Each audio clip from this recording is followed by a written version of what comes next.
Ever really looked out the window on a road trip and wondered why the landscape is laid out the way it is?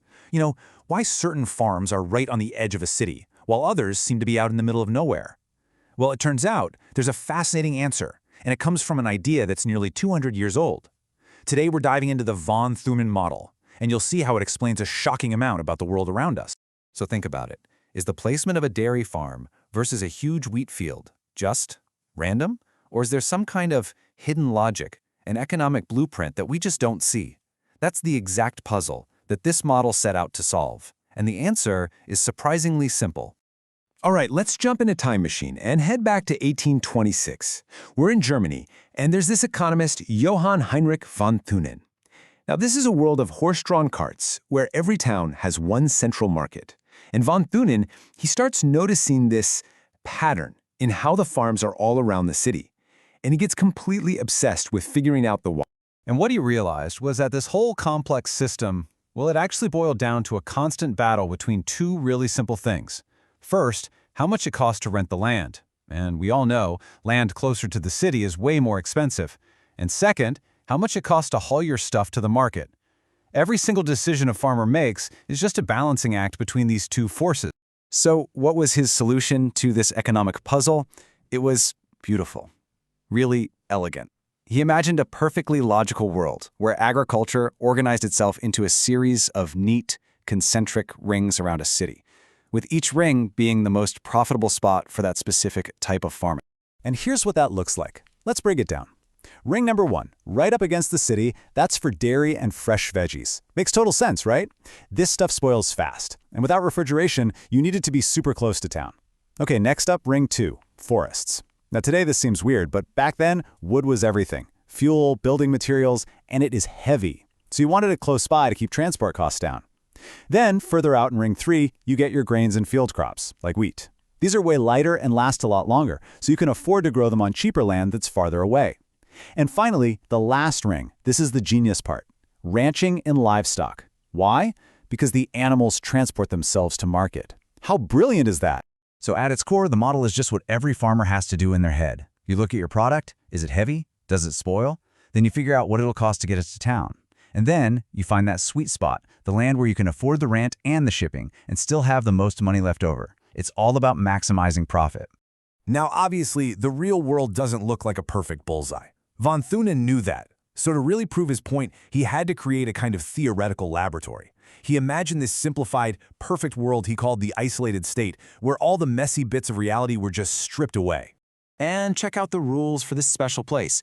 He said, okay, imagine a totally flat plain. No rivers, no mountains to mess things up. The soil is exactly the same everywhere. There's only one city to sell your goods to, and everybody uses the same horse and cart for transport, so cost is tied only to distance. It's only in these perfect, lab-like conditions that you get the perfect rings. This way of thinking is actually the foundation for a really important economic idea called bid-rent theory. You can think of it like an auction for land. A dairy farmer, whose milk will spoil, is willing to bid a lot of money for land close to the city to save on transport. But a wheat farmer, whose crop will last for months, isn't going to bid nearly as high for that same piece of land.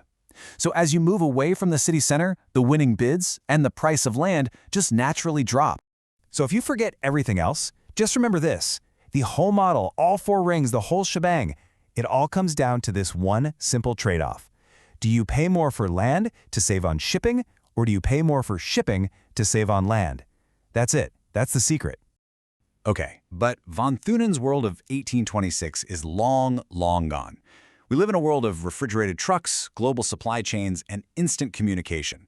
So what happens when this neat little 19th century model smashes head-on into the 21st century?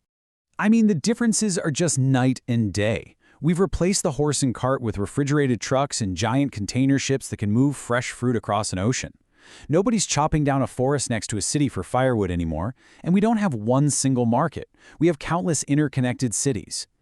With all of that, it's a fair question to ask, is this model just totally useless now?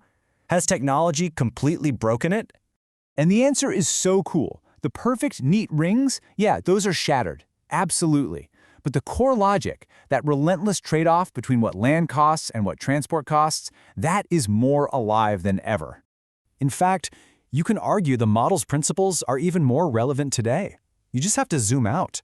The logic hasn't vanished, it's just scaled up from a single town to entire regions, nations, and even the whole planet. You can see this logic playing out everywhere. Look at California's Central Valley. It's basically a giant ring one, growing high-value fruits and vegetables to supply the huge markets on the West Coast. Zoom out again, New Jersey is called the Garden State for a reason. It functions as a market garden for the entire Northeast megamolopolis.